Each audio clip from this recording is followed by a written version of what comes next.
tracción.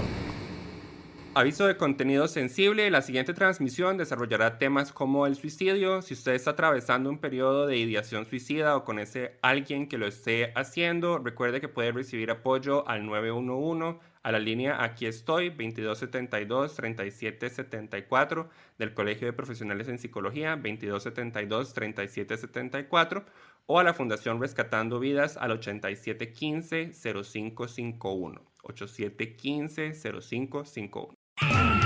Hacemos periodismo tan incisivo como colonoscopía sin anestesia. Lo hacemos con humor tan descarado como un presidente.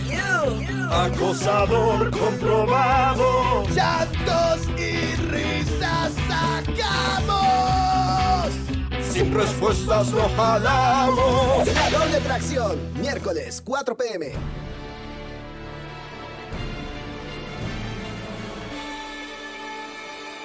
Hola gente, arrancamos de nuevo con La Doble Tracción, ese espacio de periodismo tan incisivo como una colonoscopía, sin anestesia, y de periodismo tan bueno que da risa, no tanta risa como los magistrados declarando inconstitucional de nuevo la ley Jaguar en su última versión, pero damos risa, pero jamás tanta risa como la felicidad con la que la Contralora se refirió a este fallo de la Sala Constitucional. No disimuló mucho. Damos risa, pero jamás tanta risa como que a este paso el Jaguar va a terminar con el nombre más vilipendiado del país, porque donde sea que lo mete el presidente, fracasa. Aunque siempre estará Otto Guevara, cuyo nombre en papeleta presidencial acumula más fracasos que cualquier otro. Mi nombre, por otro lado, es Ernesto Núñez Chacón, pero todo el mundo me dice simplemente Ernie, como Lady Gaga, simplemente Gaga, Beyoncé, simplemente Beyoncé. Sabrina Carpenter es simplemente ininteligible. O sea, Sabrina, un poco de dicción, Sabrina, dicción, por favor. Y la UCR simplemente publicó este año su protocolo de urgencias psicológicas y suicidas, delegando a la Oficina de Seguridad y Tránsito la evaluación inicial de estas situaciones, pero sin haber capacitado a uno solo de sus 121 oficiales en materia de suicidio, ni tampoco involucrarles en el proceso de creación del protocolo. Esto según la misma Oficina de Seguridad y Tránsito. Esto por supuesto tiene mucho sentido, tanto sentido como volver con el ex o como la ministra de Educación queriendo presentar la ruta educativa en mayo de 2025 a un año de acabar su administración. La UCR acumula múltiples de las más vulnerables poblaciones a suicidio, según la Organización Mundial de la Salud, jóvenes como los 40 y resto mil de estudiantes de la U, personas lejos de sus hogares, como toda la gente de residencias estudiantiles, personas socioeconómicamente vulnerables, como toda la población becada, refugiados, refugiadas, población LGTBIQ+, y más. Todo eso, cantidad de poblaciones vulnerables a suicidio, están reunidas en la Universidad de Costa Rica. Entonces es un hecho que la idea de no capacitar en suicidio a los oficiales de seguridad asignados la evaluación inicial de urgencias suicidas tiene todo el sentido del mundo, si el mundo fuera la cabeza del guasón. ¿Cómo justifica la Vicerrectoría de Vida Estudiantil a cargo de este protocolo esa falta de capacitación? ¿Cómo justifica el haberlo publicado sin involucrar a la Oficina de Seguridad y Tránsito? ¿Cuenta la Vicerrectoría con criterio jurídico que respalde que esto no implicaría un problema legal para la UCR del tamaño de Godzilla si se concreta un suicidio estudiantil y, por ejemplo, una familia demanda a la universidad por no haber tenido su personal capacitado para lidiar con urgencias suicidas? Para entrar a este tema, no solo contamos por escrito con una respuesta parcial a las preguntas que le enviamos a la Vicerrectoría de Vida Estudiantil, por escrito porque justo hoy que nos llegó esa respuesta nos indicaron que habían omitido darnos una entrevista desde hace más de 3 meses para discutir salud mental estudiantil porque preferían hacerlo por escrito. Claro, hubiéramos agradecido que se nos hubiera indicado eso durante los más de 3 meses que llevamos enviando correos, insistiendo con la entrevista y recibiendo respuestas diciéndonos que estaban trabajando en eso. Aún así, la Vicerrectoría dice que entienden la importancia de las entrevistas, entonces por eso les estaremos enviando una solicitud de información de vuelta sobre la cantidad de entrevistas que la señora Vicerrectora María José Cascante ha dado a otros medios de comunicación sobre el estado de la salud mental estudiantil en la UCR. Porque como son importantes las entrevistas, papelitos hablan pero numeritos gritan. Mientras tanto, le entraremos con representantes de quizá la población estudiantil en la UCR, que reúne la mayor representación de todas esas poblaciones más vulnerables a suicidio que les comentaba antes. Se trata de Thairis Gómez, vicepresidenta de Residencias Estudiantiles, quien prometió hace un par de semanas que volvería como asistente de producción, como co-conductora, y en menos de 2 semanas lo logró. Thairis Gómez, ¿cómo está? Muy bien, feliz de volver y estar por acá. Este es un espacio que me llena mucho. La verdad, la primera vez me encantó estar aquí, hablar, estar con vos por aquí, la verdad. Sí, se logró volver a estar aquí yo otra vez, que ojalá los astros y todo se acomoden para que el horario nos ayudara a estar aquí nuevamente. Muchas gracias por la invitación. Un gusto tenerla con nosotros, nos encanta también tenerla aquí, además muy tenaz Thairis aquí, logrando lo que quería, por favor, todo un ejemplo para la radioaudiencia. Y también tenemos a, otra vez, alguien que volvió aquí en menos de 2 semanas, Brandon Campos Alvarado, quien es suplente, representante estudiantil suplente de Residencias Estudiantiles ante el Consejo Superior Estudiantil. Brandon, ¿cómo está? Además de enfermo, porque lo veo enfermo, apaleado por una tos en medio del semestre y en medio de estos diluvios. Bueno, rescatándolo de ahí, podría decirse que bien, además de enfermo por el semestre y qué se puede hacer ya, toca seguir fuertes, ¿verdad? Y no, gracias por la invitación nuevamente, como lo mencionó Thairis, y nosotros súper encantados de estar aquí presentes nuevamente. Gracias por estar con nosotros.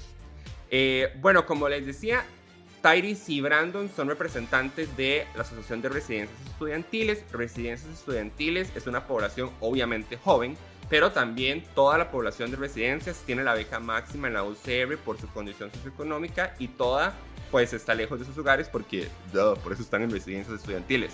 Y bueno, pues por supuesto habrá gente LGTBIQ+ en residencias, posiblemente hay o ha habido personas refugiadas, que es una población también significativa en la Universidad de Costa Rica, etc.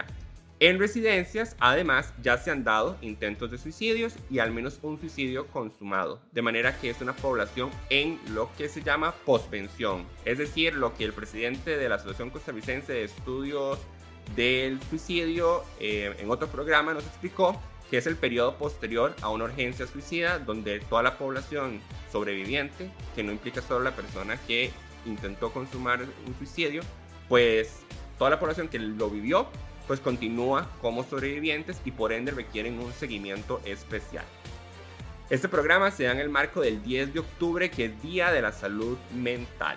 Entremos en materia.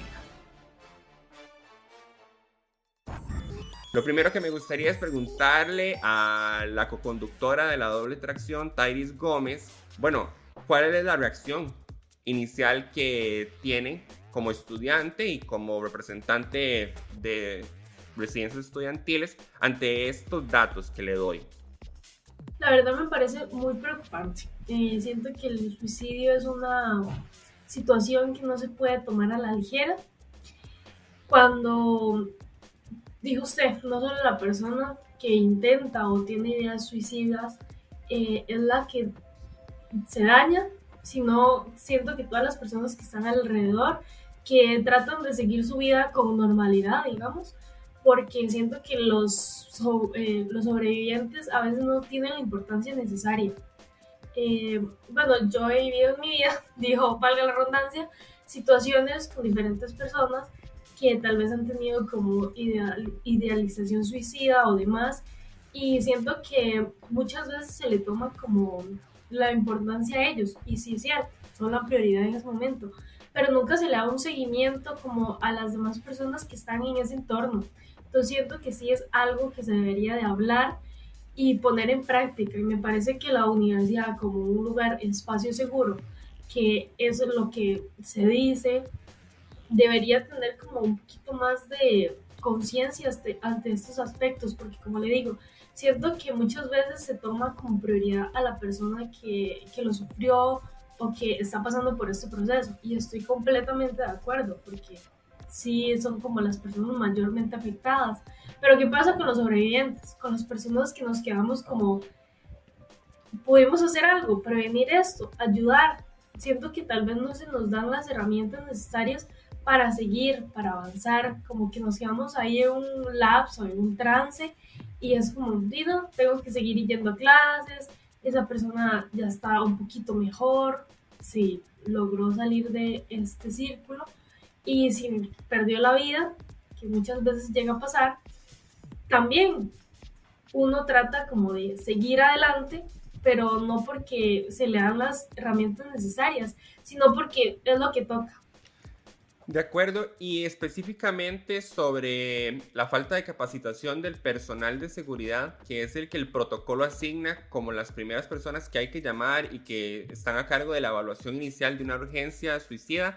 ¿En qué medida le preocupa esto o le genera inseguridad o se siente segura, digamos, sabiendo que en estos momentos de los 121 oficiales ninguno ha recibido capacitación en suicidio? Bueno, nosotros como personas residentes, la verdad siento que somos los más afectados ante esto, porque cualquier emergencia que tengamos, ya sea a mediodía o a las 3 de la mañana, se supone que como vos dijiste, tenemos que ser como, bueno, llamar a estas personas encargadas de seguridad, que la verdad tal vez ellos solo piensan que la seguridad es algo meramente físico, cuando no, también existe la seguridad mental, y quien no esté incapacitado para este tipo de situaciones es muy preocupante, porque como le digo, tal vez un estudiante promedio, y el horario que pasaría en la U sería de 7 de la mañana a 10 de la noche, y por lapsos.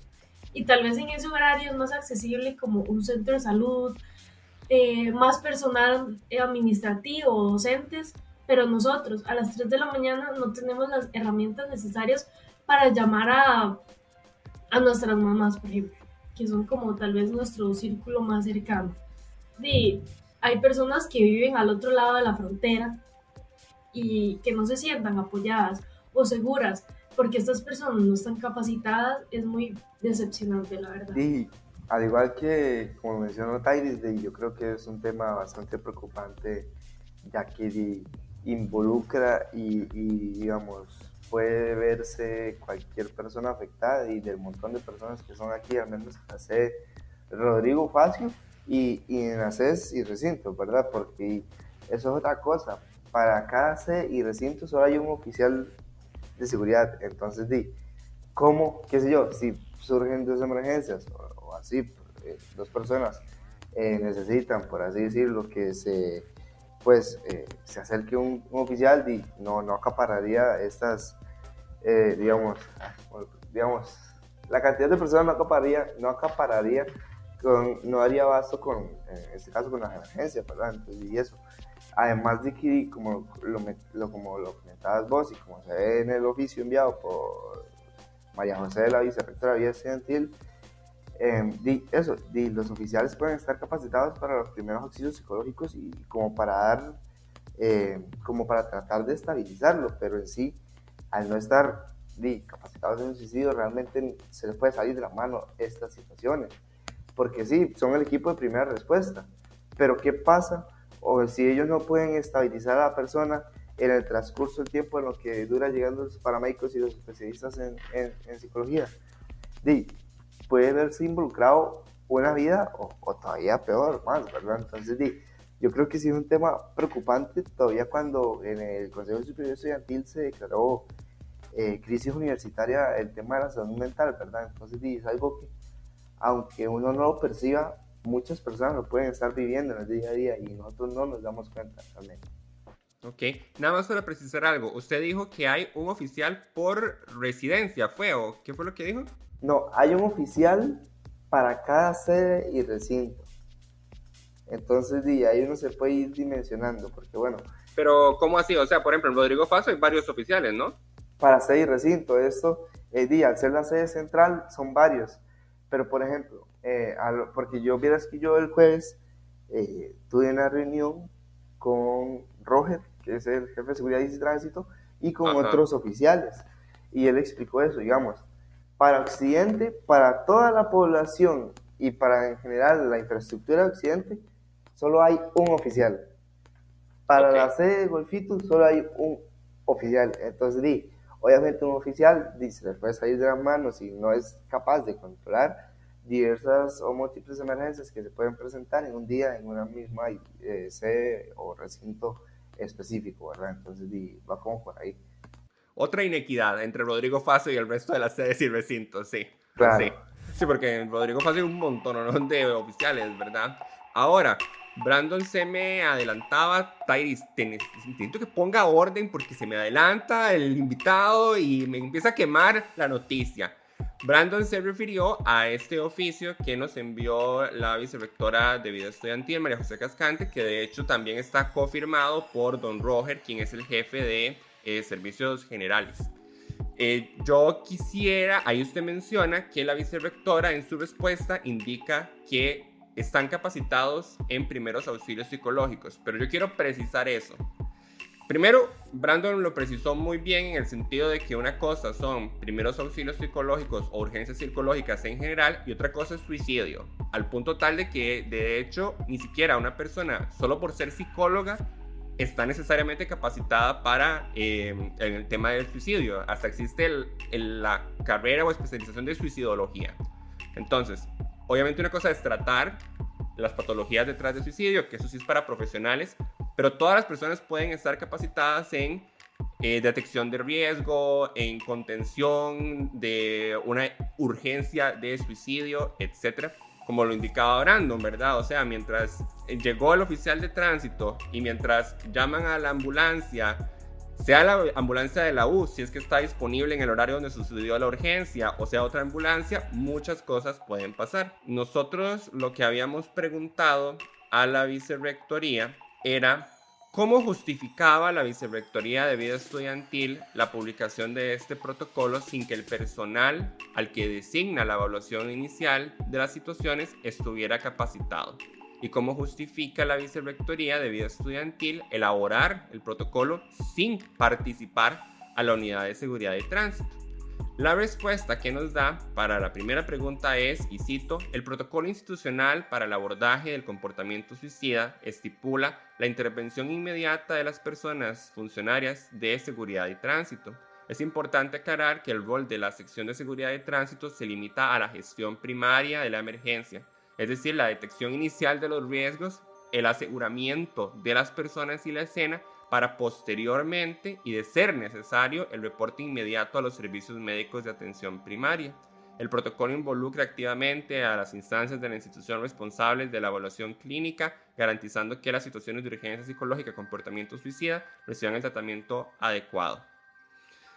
En cuanto a las capacitaciones, ahí indica en otro punto que en cuanto a temas relacionados con la atención de urgencias psicológicas, me permito señalar que 41 oficiales han recibido la capacitación denominada Herramientas y recursos para la autogestión emocional y apoyo a personas en crisis de ansiedad y ataques de pánico desde primeros auxilios psicológicos. Además, otros 22 oficiales han recibido formación específica en atención psicosocial y primeros auxilios psicológicos.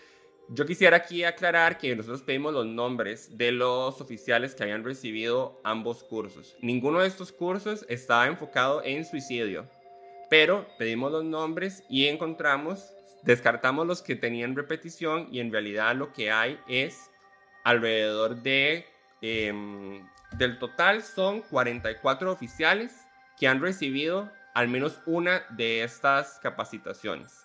Eso es 36% del total de oficiales. O sea que 36% de los 121 oficiales disponibles en la Universidad de Costa Rica, a lo sumo, ha recibido estas dos capacitaciones. La mayoría ha recibido solo una capacitación.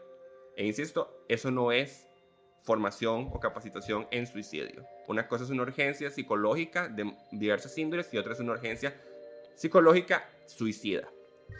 Ahora, yo quisiera ahondar un poco en la parte de posvención que ustedes mencionaron, porque el protocolo sí establece que se le puede dar un seguimiento a estas situaciones en caso de que lo requieran. Yo quisiera consultarles a ustedes si ustedes perciben que sí hay algún sistema en estos momentos en residencias estudiantiles, desde las diferentes unidades que hacen Vicerrectoría de Vida Estudiantil, Salud, Orientación, etc. Si sí hay algún sistema que les esté dando seguimiento a ustedes, pues particularizado al hecho de que ustedes son personas de residencias estudiantiles con estas vulnerabilidades y que además la comunidad de residencias ha vivido y ha sobrevivido a este tipo de intentos de autoeliminación o pues intentos consumados también. Bueno, la verdad, bueno, yo llevo poco, bueno, es mi segundo año en residencias. Sin embargo, he notado que no hay un seguimiento como conciso de esto. Bueno, tal vez para la persona que lo sufre, sí. Bueno, aquí en residencias contamos con el CAI, que es el Comité de Ayuda Integral. Estas personas en el horario de trabajo siempre están a nuestra disposición, se les agradece muchísimo, pero sin embargo, como vos mencionaste, una cosa es ser psicóloga, contamos con psicólogas y psicólogos, y otra muy diferente es estar especializado en casos de suicidio. Siento que para esto sí hay que tomar como ayuda de diferentes entes por fuera, pero no hay algo o alguien que se encargue meramente de este tipo de situaciones. Bueno, nosotros, Brandon y yo participamos en una capacitación capacitación de, ay, se me olvidó el nombre que vos dijiste. De primeros auxilios psicológicos. Sin embargo, nos sentimos las personas como más óptimas para tocar estos temas, porque es una capacitación para prevenir, ellos nos dijeron, pero más que todo enfocado como crisis de ansiedad, ataques de nervios y todo esto. Claramente, cuando esté en nuestras manos, siempre estaremos a disposición de ayudar, pero no somos las personas más capacitadas para hacerlo. No tenemos como la voz para llegar y decirle a una persona de suicidio, vea, tenés que hacer esto y esto y esto para mejorar tu vida, porque claramente no somos nadie para hacerlo.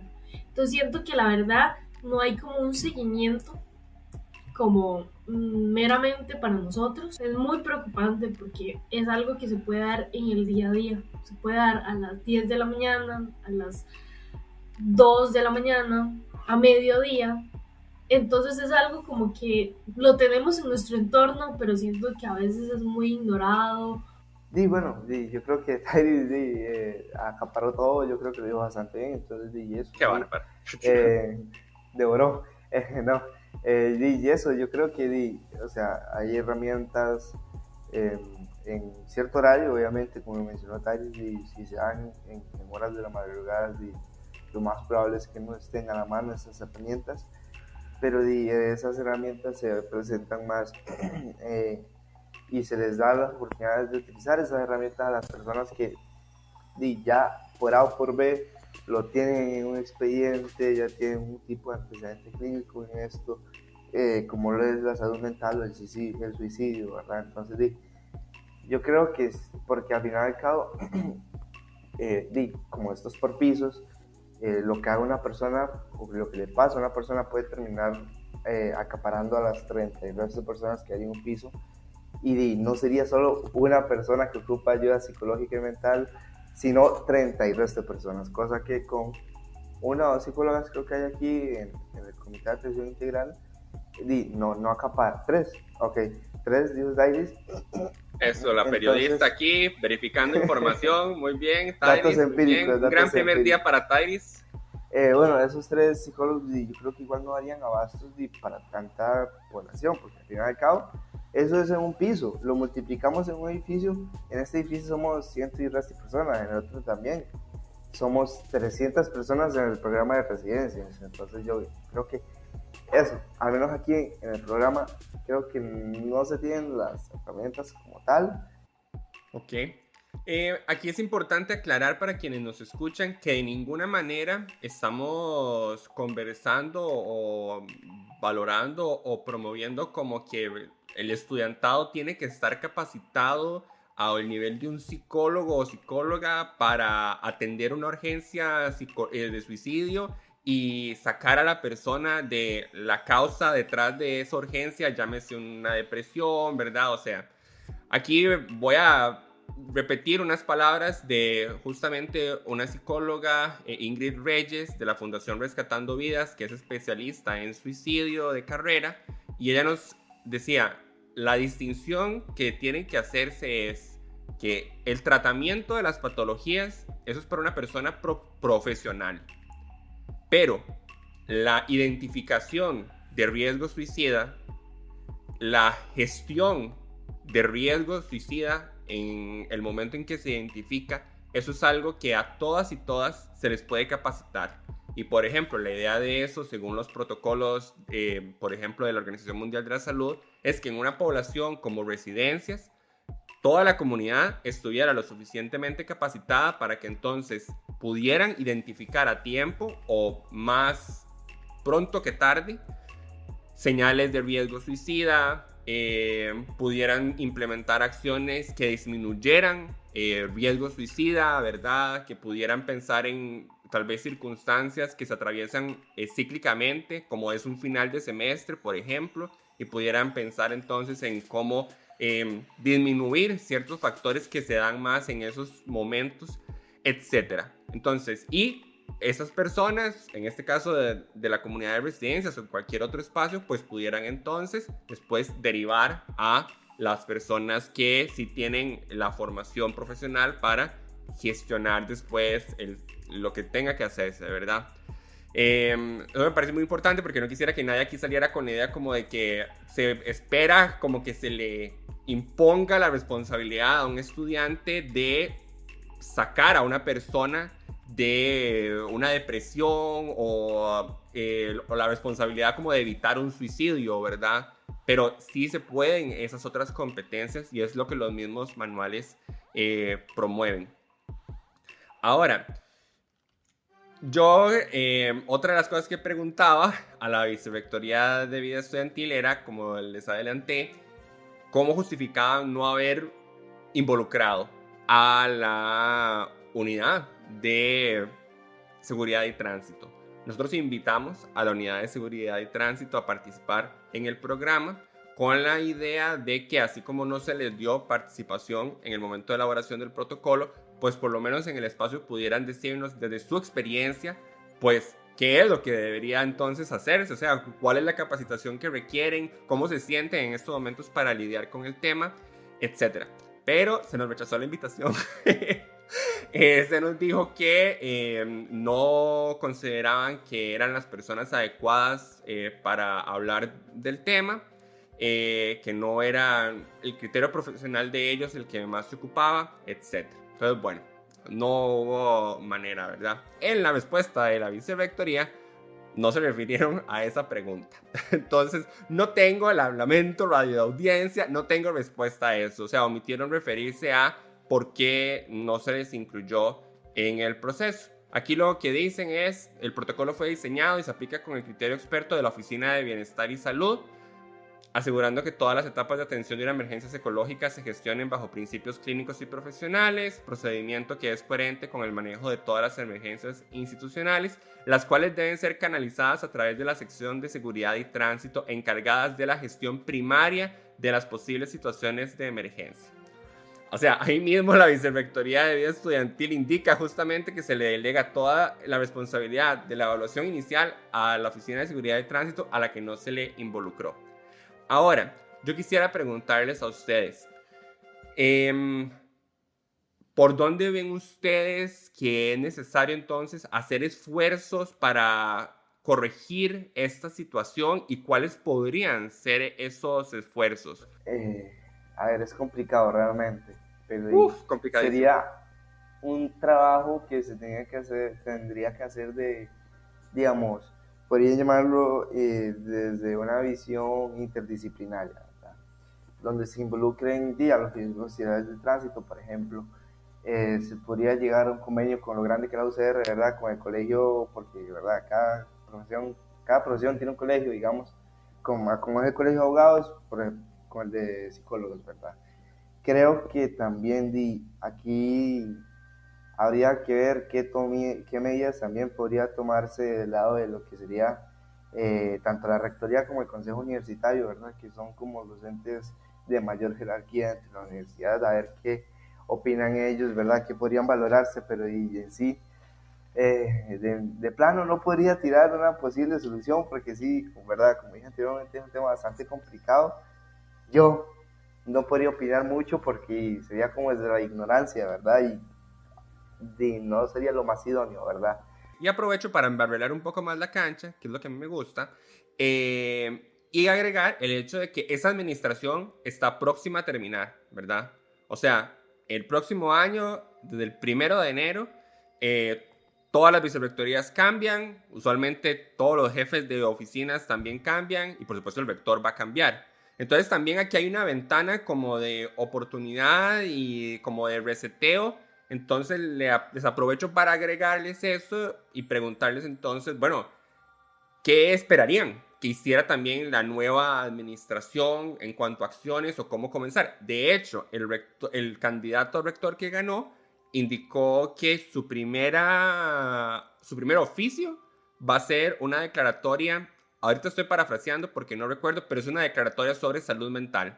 No recuerdo si era declararlo como una crisis institucional o algo así, pero iba a ser de la índole de salud mental.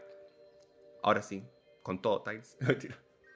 Estaba leyendo que, bueno, un párrafo que la verdad no sé, me remueve un poco porque dice, creo que fue el que vos leíste, dice, la Vicerrectoría de Vida Estudiantil está comprometida, esa palabra comprometida suena muy fuerte, con la seguridad y el bienestar de toda la comunidad estudiantil para asegurar que los procedimientos empleados en situaciones de urgencias psicológicas cumplan con los requisitos legales y éticos correspondientes. Ese párrafo a mí, la verdad, me mató.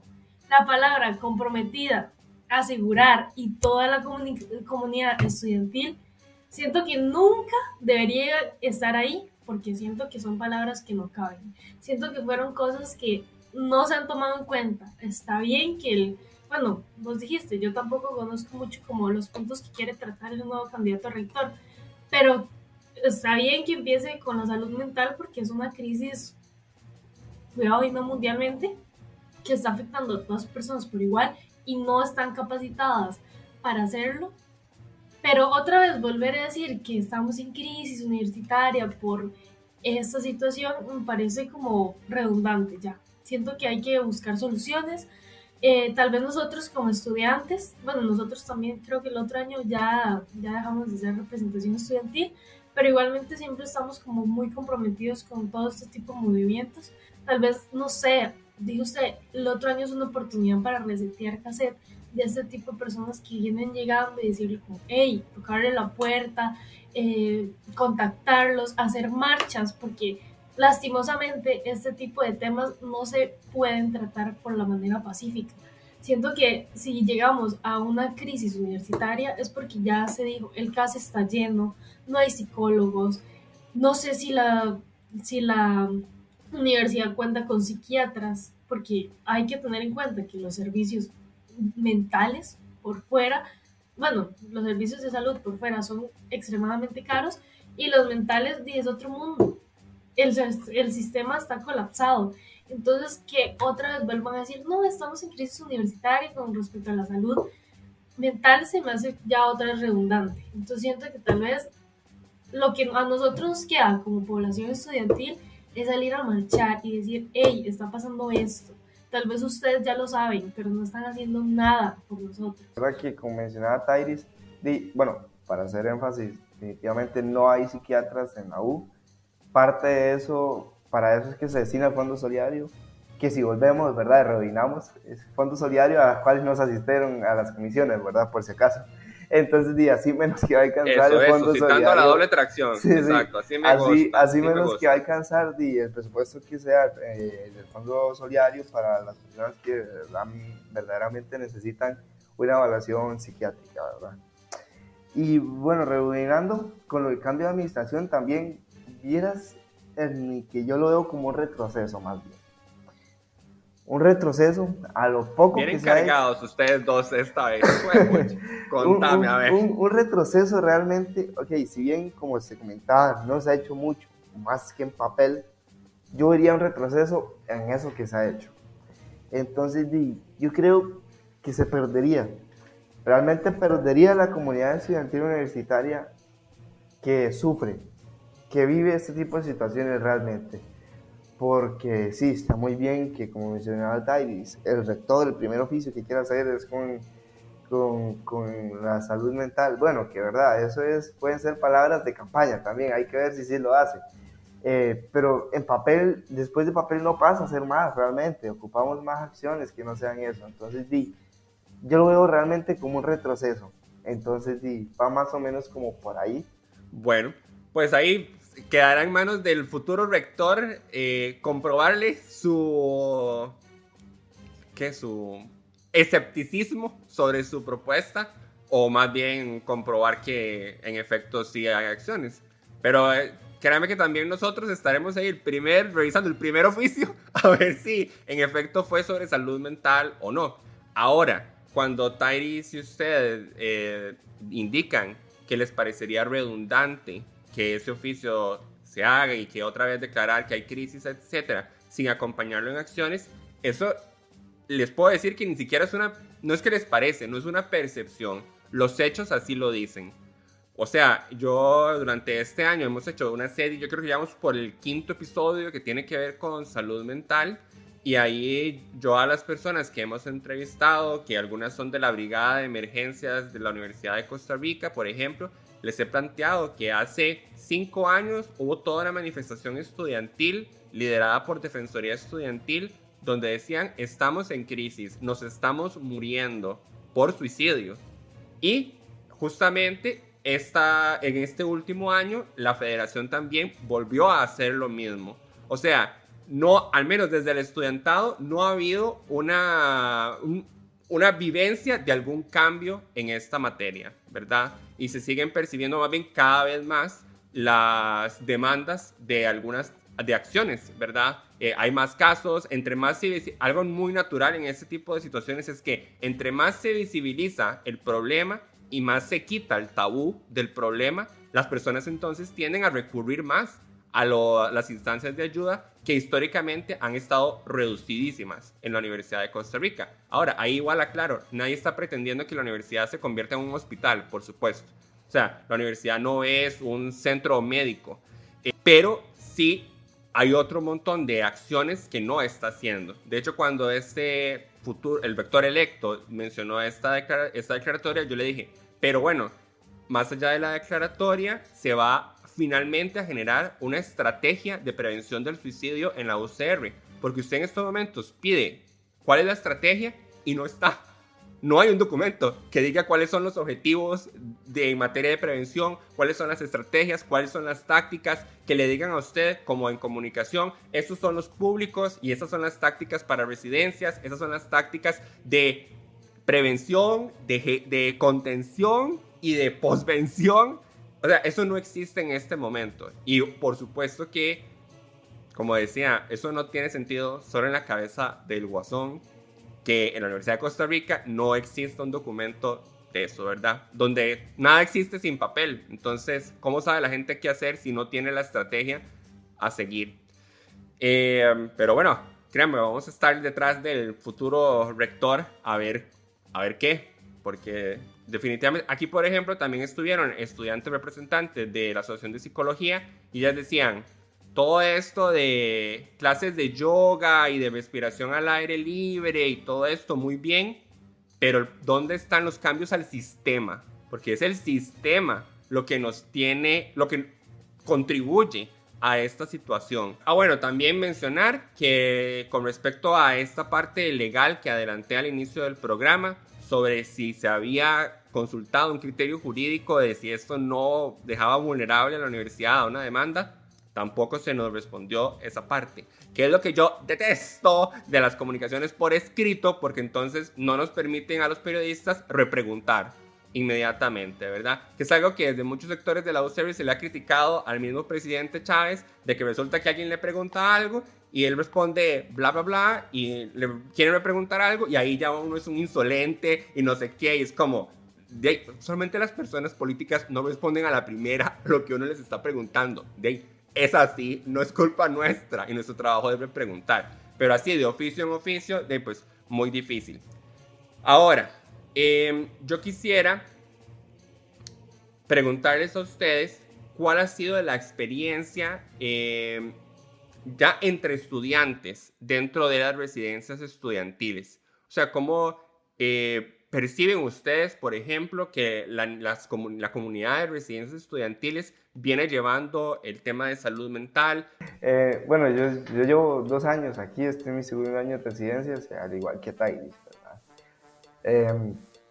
Y ya vieras que en la manera del día a día, en la convivencia de los residentes, realmente yo creo que hablar de salud mental es como un fantasma, porque no se ve realmente. Si no es porque una vez al año hacen ese tipo de talleres, por ejemplo, de los primeros auxilios psicológicos, realmente no se toca la salud mental, porque no sé si se verá como un tema tabú, si es que la gente, no sé, tiene miedo de abrirse a hablar de este tipo de temas. No lo sé realmente, puede ser muy amplio, ¿verdad? El repertorio de este tipo de cosas. Pero como tal, es eso, ¿verdad? Yo lo veo como un fantasma porque como tal no se habla de salud mental. Y eso es algo que más bien ayudaría a las personas, porque saben, ¿verdad? Como lo mencionaste vos al principio, ser residente implica venirse de largos lugares del país, dejar de lado a la familia, sentirse solo de vez en cuando para los primeros ingresos, ¿verdad? Que tal vez no es, digamos, les cuesta adaptarse todavía y se pueden sentir solos una parte del tiempo, y añadiéndole la carga académica a los finales de semestre, ¿verdad? Que eso tiende a ser un detonante, ¿verdad? En lo que es la salud mental. Y es eso, no se habla. Y yo puedo estar pasando por mi peor momento de salud mental, digamos, por así decirlo, que yo a Tari no se lo voy a decir. Y realmente, no sé, si ella me lo pregunta, lo más probable es que, siendo una persona introvertida, y no se va a abrir realmente a tocar estos temas, porque pensaría que no sé, puede llegar a ser una carga, puede llegar a incomodar, a molestar. Entonces va más o menos como por ahí, que realmente no se ve como algo que están viviendo todas las personas, no es algo, digamos, no, espero no se malinterprete, es normal hablar de salud mental realmente, ver cómo yo puedo ayudar a Tairis, cómo Tairis me puede ayudar a mí. Hey Tairis, yo la veo desanimada, ¿qué está pasando? Vamos a hablar con la psicóloga aquí de Resi, quiero verla activa. Más o menos como por eso, no sé, creo que también podría verse por la falta de empatía también y solidaridad realmente hacia la persona que tengamos a la par de frente. Bueno, seguidamente con lo que dijo, bueno, siguiendo con lo que dijo Brandon, la verdad sí siento que muchas veces, como a toda la comunidad residente, nos hace un poquito falta empatía. Bueno, también hay que tener en cuenta que hay diferentes personalidades. Tal vez yo sí exteriorizo que me siento mal. Y bueno, al menos nosotros estamos en un piso más pequeño, entonces si yo llevo 2 días sin ver a Brandon, si es como, qué raro, ¿qué se hizo Brandon? Y voy y le toco la puerta, o le escribo, demás. Pero los demás pisos sí son como un poco, o sea, hay más gente, hay más movimiento. Entonces, si yo llego y no veo a María, por ejemplo, es un ejemplo, ¿verdad? Es un nombre ficticio, por si acaso. Y no veo a María, digo, no, seguro ya está ocupada. O sea, siento que tal vez hay un poco de separación, un poco de, a mí solo me importan las personas que están en mi grupito y ya.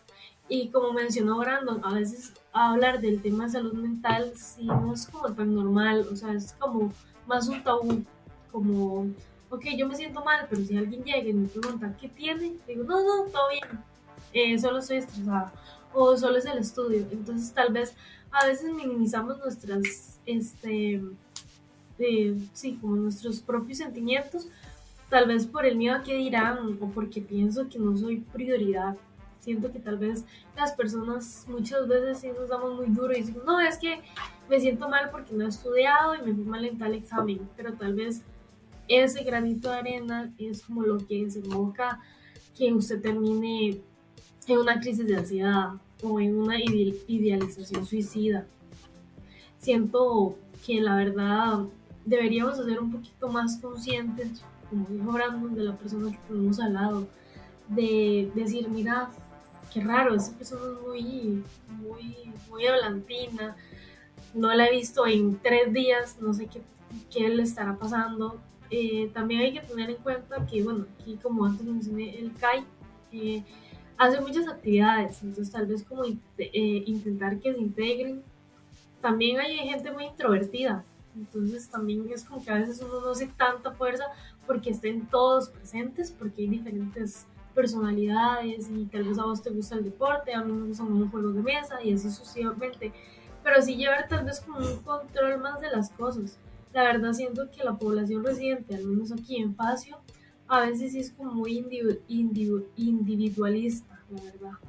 No sé cómo serán las demás sedes y recintos porque no conozco, pero sí siento que a veces uno está como muy separado de lo que nos rodea y no tiene como redes de apoyo que son fundamentales como para llevar estos problemas de salud mental.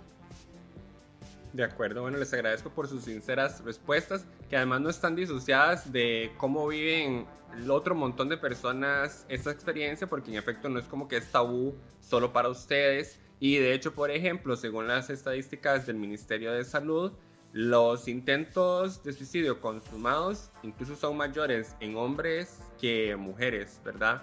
Y ahí hay todo un factor del patriarcado, ¿verdad? De esta idea de que los hombres no son emocionales, no pueden llorar, etc. Entonces, pues también juegan factores sociales en cómo se despliega esta situación. Me parece importante aportar que a lo largo de esta serie que nosotros hemos venido haciendo de salud mental con distintos profesionales de Fundación Rescatando Vidas, de la Asociación Costarricense de Estudio y Prevención del Suicidio, pues una de las medidas más importantes que indican sobre cómo prevenir suicidio es, uno, perder el miedo a incomodar a otra persona y preguntarle así abiertamente si hizo algún comentario, incluso como en broma, como, uy, es que qué ganas de matarme ahorita, y lo dijo como jocosamente. Uno, preguntarle, aunque se vaya a poner la situación como incómoda, como de, ¿qué le pasa a este mae preguntándome esto? Pero es mejor que la persona se le abra el espacio para expresarlo si tiene algo que expresar, a que no. Y además, porque la mayoría de los intentos de suicidios no suceden espontáneamente, por así decirlo, sino que las personas lo planean, comillas, de alguna u otra manera, y entonces en algún momento dan algún tipo de señal.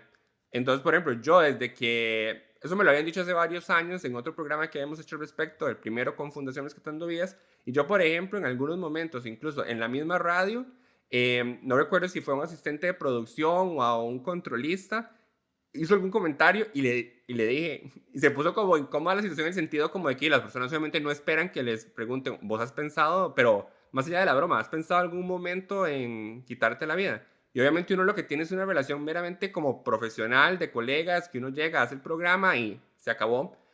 Pero eso es algo que, pues según los profesionales, según los manuales, pues es bastante efectivo, por lo menos en minimizar el riesgo de que se consuma, sí, de que se consume algún tipo de intento. Ahora, bueno, ya estamos sobre tiempo.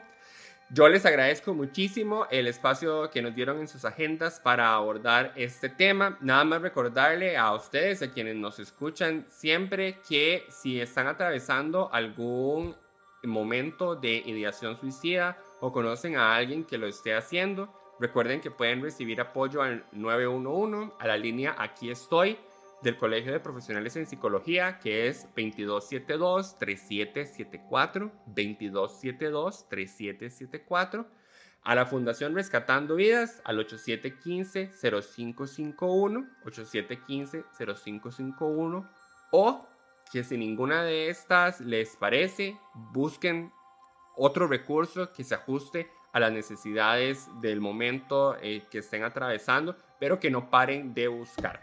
Y para cerrar, sí me gustaría aquí nada más enfatizar un pedacito de contexto, que esta conversación es muy diferente, sería muy diferente tenerla solo pensando en Rodrigo Facio versus tenerla pensando en la situación de las distintas comunidades estudiantiles en las sedes que no son Rodrigo Facio, ¿verdad? Porque así como hablábamos, por ejemplo, de la falta de un profesional en psiquiatría, en la UCR históricamente hubo una plaza en psiquiatría, la cual después se perdió y empezó a ser declarada desierta, y ahorita solo se tiene una persona como por servicios profesionales que como que da algún tipo de contención cuando se le necesita por algún tiempo definido. Pero eso tampoco existía del todo, nunca existió una plaza de psiquiatría en las otras sedes regionales.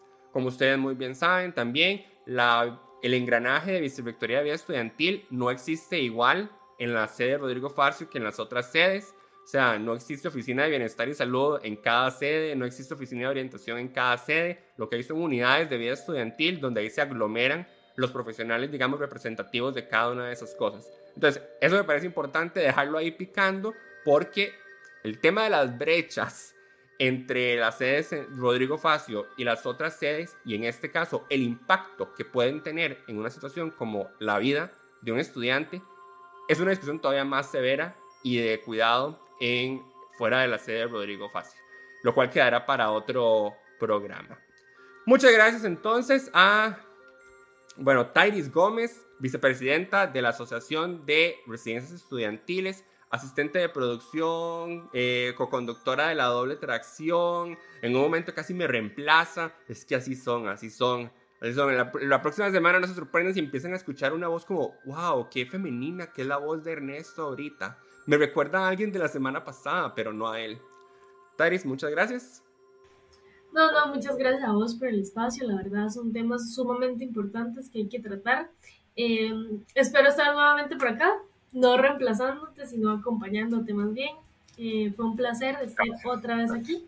Un gusto tenerla con nosotros. Y por otro lado, también nos despedimos de Brandon Campos, quien es suplente ante el Consejo Superior Estudiantil por la Asociación de Residencias Estudiantiles. Brandon, muchas gracias por estar aquí. Estoico, a pesar de la gripe que tiene. Ahí lo vi tragando electrolitos para sobrevivir al programa. Muchas gracias. No, de verdad que muchísimas gracias a usted. Como dijo Tairis, y al menos nosotros siempre bien metidos en todo, siempre vamos a querer estar presentes y siempre y cuando, ¿verdad?, se vea el bienestar estudiantil afectado o presente. Yo creo que siempre me gustaría estar y digamos, tal vez alzando la voz por los que no pueden, ¿verdad? Muchísimas gracias por la invitación. Y solo una consultita, esas líneas que vos mencionaste del Colegio Profesional de Psicología y de la otra línea, ¿esas funcionan 24/7? ¿Es un horario específico? ¿Cómo sería?